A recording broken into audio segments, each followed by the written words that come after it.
حكايتك بقى في ميزو؟ ازاي اختاروكي؟ ازاي مع الاستاذ العظيم سمير غانم الله يرحمه؟ احكي لنا طبعا كواليسك يا ستي معاه. فجأة لقيته طالع لي في مبنى التلفزيون، احنا كنا في الدور السادس، ومخرجين الدراما كانوا في الدور الأول. فطلع لي من الدور الأول بيقول لي قومي انزلي معايا. ليه يا سمير في ايه؟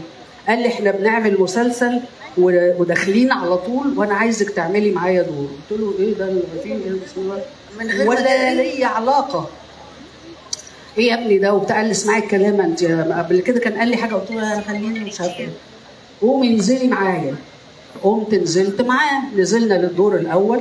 كان مخرج المسلسل اسمه محمد أباظة الله يرحمه ميزو.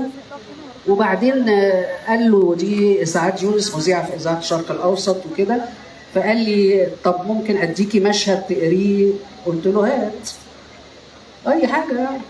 فاداني مشهد انا فاكراه كويس قوي، المشهد الثاني في الحلقه الثامنه اللي بعمل نفسي فيه حامل وبروح اقابل فردوس عبد الحميد واقول لها ان انا زوجه مهجوره وان ميزو اللي انت هتتجوزيه ده بابو عيالي، والتمثيليه قديمه كده بتاعت رأي ابراهيم دي.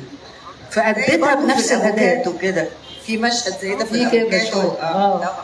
فاديتها بنفس طريقه رأي ابراهيم. فالراجل قال له هاتوا العقد.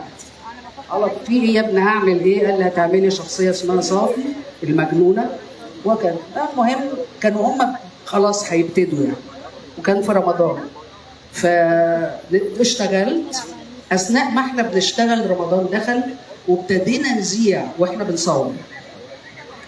انا حتى حكيت الحكايه دي انا وفردوس عبد الحميد في البرنامج عندي صاحبه السعاده، ان احنا بقينا بنخرج من البلاتو الظهر، احنا بنروح بعد الفطار نمشي الساعه 1 الظهر تاني يوم، نلاقي نفسنا مشهورين، الناس بتشاور علينا وتقول لنا صافي مش فاكره كان اسمها ايه، نفيسه.